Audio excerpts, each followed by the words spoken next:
कि राहुल गांधी अंबेडकर हो गए। जिस कांग्रेस का डीएनए बाबा साहेब अंबेडकर को अपमानित करने का रहा, वो उस पाप को कैसे धो पाएगा? उसने तो अराजकता फैलाई है और बाबा साहेब अंबेडकर बनना चाहते हैं। मैंने बाबा साहेब को इतना छोटा कर देंगे। छोटा करते करते तो नेहरू को दे दिया, भारत रत्न इंदिरा जी को दे दिया, राजीव गांधी को दे दिया, अब राहुल गांधी के बराबर छोटा करना चाहते हैं ये लोग। आइए इसकी तुलना कर रहे हैं राहुल गांधी का अंबेडकर, बाबा साहेब अंबेडकर से। ये निंदनीय है। इसके लिए तो माफी मांगनी चाहिए पूरी कांग्रेस को, राहुल गांधी को, कि राहुल गांधी की तुलना बाबा साहेब अंबेडकर। मैं पिछले कई वर्षों से और खासकर उत्तर प्रदेश में देख रहा हूं, भारतीय जनता पार्टी का एक बहुत सोचा समझा मॉडल है कि वो पहले अनकॉन्स्टिट्यूशनल काम करते हैं, गैर कानूनी काम करते हैं, और अगर आप उसमें विरोध करने आते हैं तो प्रशासन से, शासन से आपके खिलाफ कार्रवाई करते हैं। जिस तरह का भाव राज्यसभा में था वो बाबा साहब भीमराव अम्बेडकर जी का अपमान है। न केवल हम समाजवादियों के बल्कि पूरे देश के शोषित, वंचित, पीड़ित, अपमानित लोग और जो समाज में सबसे पीछे छूट गए थे, उनके लिए आज भी वो पूजनीय हैं। आप किसी भी गांव में चले जाएं पूरे देश में, आज भी बाबा साहब को पूजने का काम गांव के लोग करते हैं। गरीब, हर समाज के लोग उनको भगवान की दृष्टि से देखते हैं। तो इस तरह की भाषा का इस्तेमाल करना न केवल निंदनीय है बल्कि शब्दों को वापस लें और माफ़ी मांगने की जो विपक्ष की बात है उसको मानना चाहिए सरकार को। और सच्चाई तो ये है कि जो व्यक्ति माफ़ी मांग लेता है वो बड़ा होता है। माफ़ी मांगने वाला व्यक्ति हमेशा बड़ा होता है। ये जो कलयुग आया हुआ है, हालांकि वो मैं नहीं कह सकता हूँ कहाँ से शुरुआत हुई थी, लेकिन भगवान श्री राम ने के अलावा जो हमारे भगवान हैं, भगवान श्री कृष्ण ने जब अपने प्राण छोड़े तब कलयुग शुरू हुआ। आखिरी शब्द भी यही थे जब उनको तीर लगा कि डेस्टिनी थी, ये माफ़ कहना चाहिए, भूल जाना चाहिए इस चीज़ को।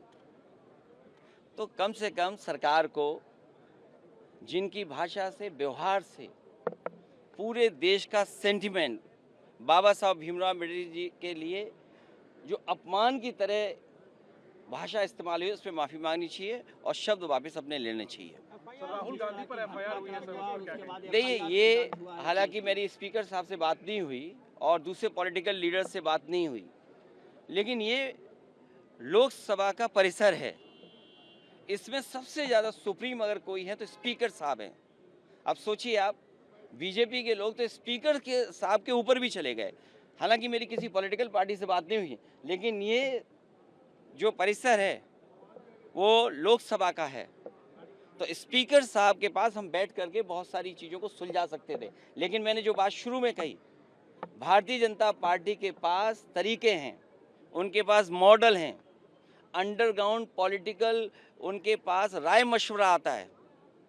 वो कब ध्यान हटा दें, और पहले तो खुद अनकॉन्स्टिट्यूशनल काम करते हैं, पहले खुद गैरकानूनी काम करते हैं और फिर शासन प्रशासन से ऐसा कुछ करते हैं जिससे कि दूसरे पर आरोप लग जाएं।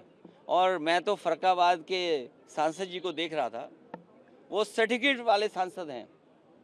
अगर उनको इलाज, दवाई की ज़रूरत हो तो उनके लिए सलाह यही है कि हम फरक्काबाद से डॉक्टर बुला करके फ्री इलाज करा सकते हैं उनका। सर बर्ग साहब पे एक और एफआईआर हो गई है, बिजली चोरी का एफआईआर। फिर मैं बोल रहा हूँ आपसे, ये बीजेपी का मॉडल है। किसी के घर में छापा मार करके इस तरह का काम करते हैं। पूरे उत्तर प्रदेश में सबसे ज़्यादा बिजली को लेकर के गरीबों को परेशान किया जा रहा है। बिजली को लेकर के एफआईआर दर्ज हैं। आज ऑन रिकॉर्ड मैं कह रहा हूँ ये बात, आप निकलवाइए रिकॉर्ड। सबसे ज़्यादा बीजेपी के लोगों ने मुकदमे दर्ज कराए हैं किसानों पे, गरीबों पर, और जानबूझ करके। आपकी कोई सुनवाई नहीं है, अधिकारी उनके हैं, अधिकारी खुद हाथ खड़े कर देते हैं, कहते हैं हम पे ऊपर से दबाव है। ऊपर से किसका दबाव है? मुख्यमंत्री जी का खुद दबाव है। और आज आपने अखबार में पढ़ा कि जब 5 लोग मर गए, न जाने कितनों पे झूठे मुकदमे लग गए, न जाने कितनों को अपमानित होना पड़ा है, घरों में पुलिस गई है, महिलाओं के साथ अपमान का व्यवहार हुआ, तब कह रहे हैं कि हर मंदिर को नहीं खोदना चाहिए। तो अगर किसी व्यक्ति ने, इतने महत्वपूर्ण व्यक्ति ने अगर ये स्टेटमेंट दिया है, तो उनकी जिम्मेदारी बनती है उनके दल के लोगों की कि सभी संभल वाले उत्तर प्रदेश के लोगों पर जिन पे झूठे मुकदमे लगे हैं, उनके मुकदमे वापस हों। हालांकि जान वापस नहीं कर सकते, कोई धरती पर ऐसा नहीं जो जान वापस कर दे, लेकिन कम से कम उन परिवारों की सरकारी मदद करे जिस तरीके से मुआवजा वो और दूसरे लोगों को देते हैं। सर आरएसएस चीफ ने जो कहा है कि सद्भाव से रहना चाहिए और उन्होंने कह दिया, इसी में कह दिया। सर कल जो कुछ हुआ संसद भवन परिसर में, तो इस तरह की घटना ना हो। अब मैं तो चाहूँगा ऐसी घटना ना हो। हम एक दूसरे से, हमारा हमेशा व्यवहार अच्छा रहता है, लेकिन बीजेपी वालों को कौन समझाए, बीजेपी वालों को कौन समझाए।